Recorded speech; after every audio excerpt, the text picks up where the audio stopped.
ಇಂದೇ ಡೌನ್ಲೋಡ್ ಮಾಡಿ ಮತ್ತು ನಿಮ್ಮ ನೆಚ್ಚಿನ ಶೋಗಳನ್ನು ಆನಂದಿಸಿ.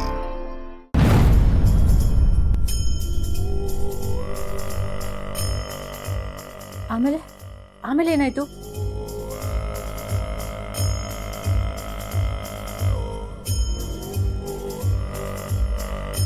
ನಾನು ಹೇಗೋ ಅವಳನ್ನ ನೈಸ್ ಮಾಡಿ ಕರ್ಕೊಂಡು ಬರೋಣ ಅಂತ ಹೋದರೆ ಅವಳು ಬೇರೆ ಸಿದ್ದುನ ಬಿಟ್ಟು ಬರ್ತಾನೆ ಇಲ್ಲ. ಸಿದ್ದು ಬೇರೆ ನನ್ನ ಮೇಲೆ ಜಗಳಕ್ಕೆ ಬಿದ್ದು ನನ್ನ ಮೇಲೆ ಕೈ ಮಾಡ್ದ. ಸಿದ್ದು ಹಾಗೆ ಬಿಹೇವ್ ಮಾಡಿದ್ದಕ್ಕೆ ಜಡ್ಜ್ ಅವನಿಗೆ ಸರಿಯಾಗಿ ಕ್ಲಾಸ್ ತಗೊಂಡ್ರು. ಆಮೇಲೆ ಅನ್ನಿಸ್ತು ಆ ಸಿದ್ದು ನನ್ನ ಮೇಲೆ ಕೈ ಮಾಡಿದ್ದು ಒಳ್ಳೇದೇ ಆಯಿತು ಅಂತ. ವಾವ್, ಒಳ್ಳೇದೇ ಆಯಿತು ಬಿಡಿ.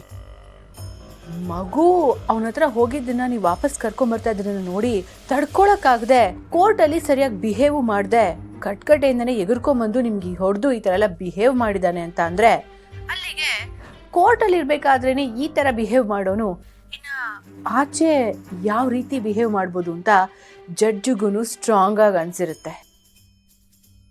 ಈ ಥರ ಎಲ್ಲ ಆಗೋದು ಒಳ್ಳೇದೇ ರವಿ ಅವರೇ. ಕೇಸು ನಮ್ಮ ಕಡೆ ಆಗೋಂಥ ಲಕ್ಷಣಗಳು ಇವೆಲ್ಲ.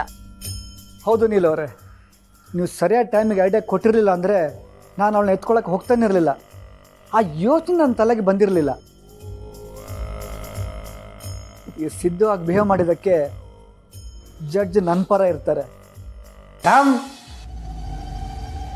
ಮೇಡಮ್ ಬನ್ನಿ ಒಳಗೆ. ಯಾರು ಬೇಕಾಗಿತ್ತು? ಮೇಡಮ್ ಇದು ಸಿದ್ದೇಗೌಡ್ರ ಮನೆ ಅಲ್ವಾ? ಹೌದು, ನಾನು ಅವ್ರ ಹೆಂಡ್ತಿ. ನೀವ್ಯಾರು?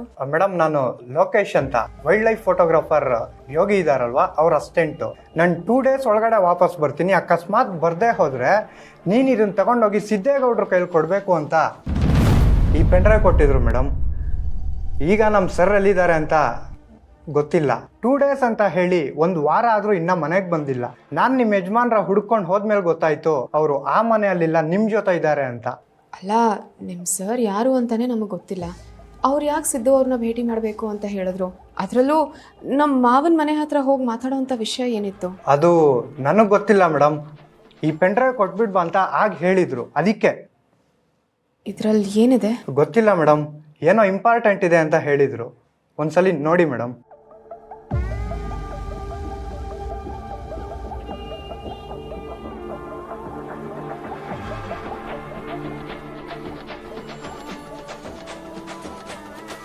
ಏನಿರ್ಬೋದು ಇದರಲ್ಲಿ?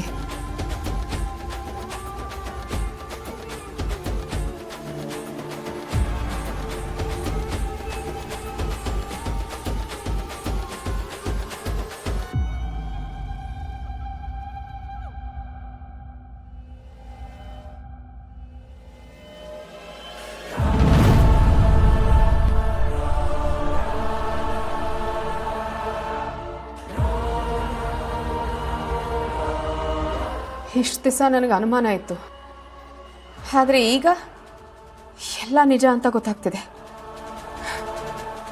ಮಾಡಿದ್ದೆಲ್ಲ ಮಾಡಿಬಿಟ್ಟು ಆರೋಪ ಸಿದ್ದು ಅವ್ರ ಮೇಲೆ ಹಾಕ್ಬಿಟ್ಟು ಅವ್ರ ಶಿಕ್ಷೆ ಅನುಭವಿಸೋ ಹಾಗೆ ಮಾಡಿದಾರಲ್ಲ, ಇವ್ರನ್ನ ಮಾತ್ರ ನಾನು ಸುಮ್ಮನೆ ಬಿಡಲ್ಲ.